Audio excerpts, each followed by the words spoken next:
As I said before, I will not celebrate the death of Lindsey Graham, regardless of how I may feel of him, regardless how much of a duplicitous scumbag I believe he was. I will not celebrate his death, and put it that way. However, I will tell the truth about what kind of a senator he was.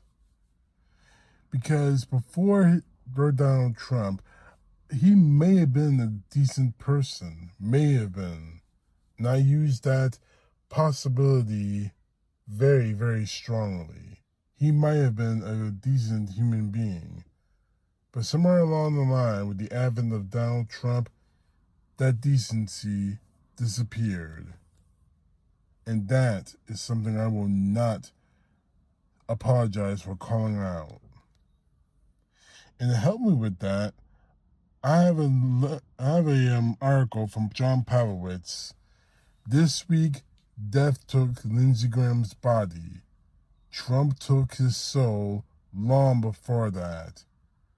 We all know that grief. Why watching someone's moral collapse hits too close to home.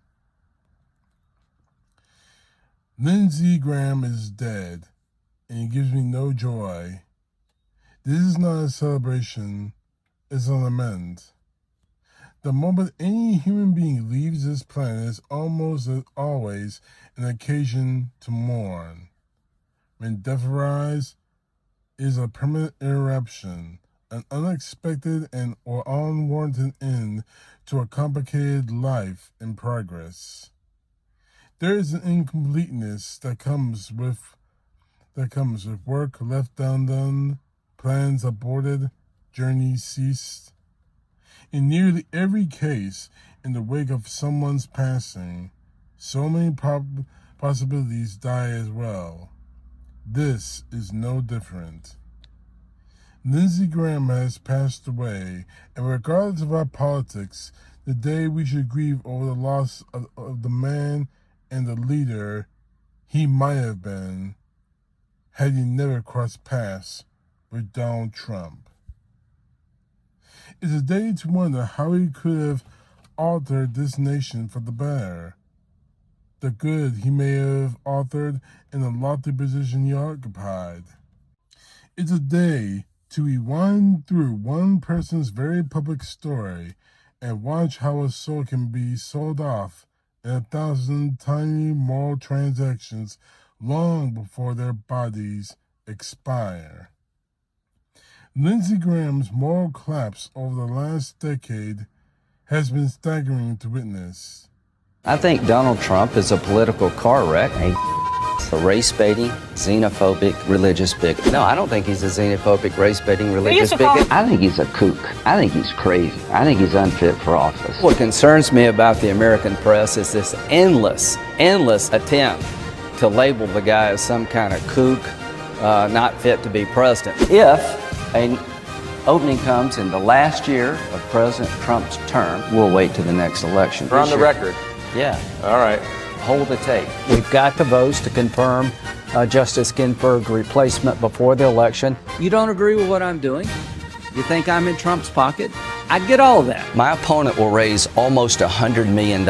I'm being killed financially. I'm getting overwhelmed. This money is because they hate my gut. In 2021, following the January 6th assault on our Capitol, Graham seemingly cut ties with Trump, commenting, and I quote, "All I can say is count me out.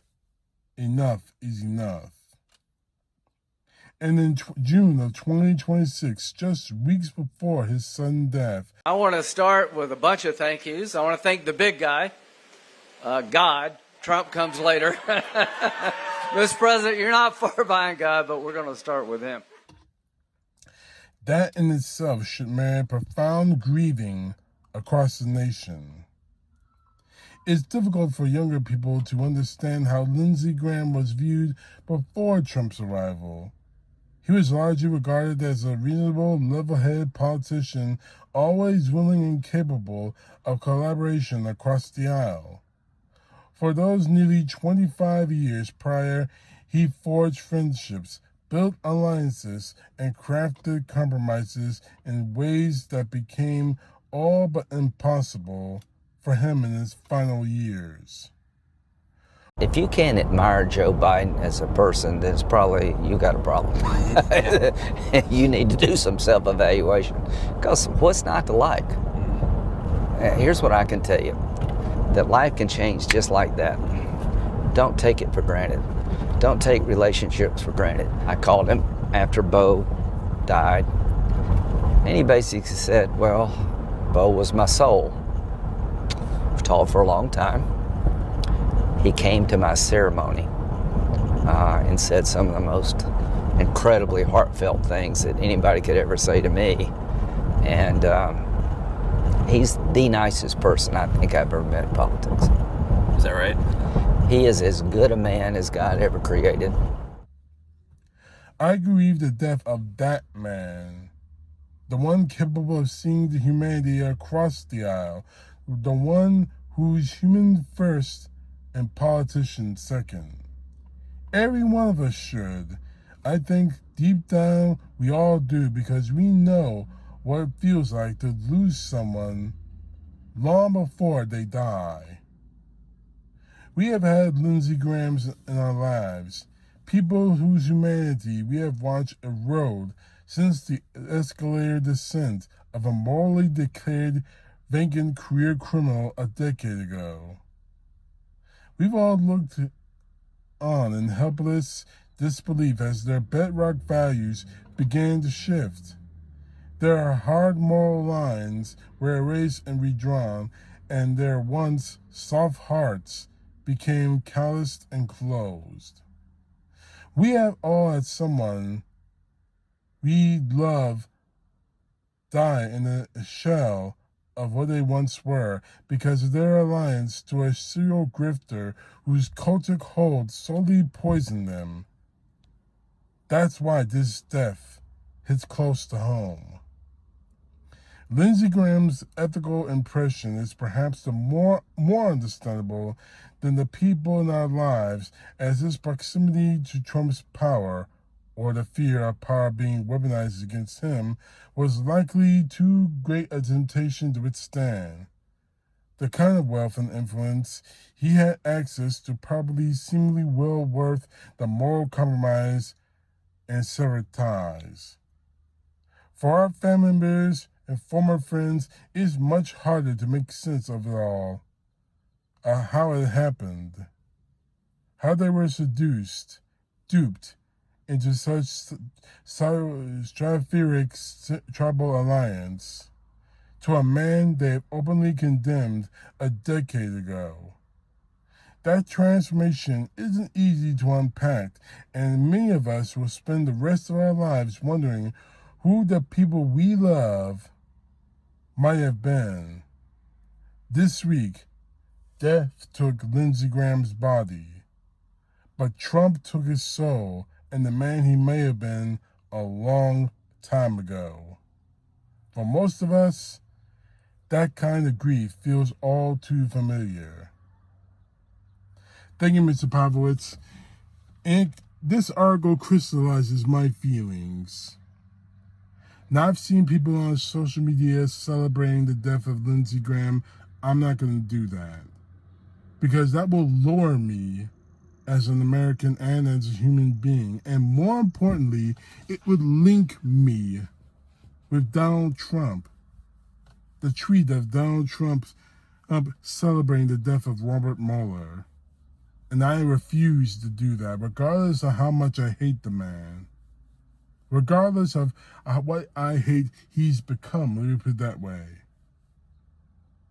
Lindsey Graham had the opportunity of being a great senator, and he pissed it all away by linking arms with Donald Trump.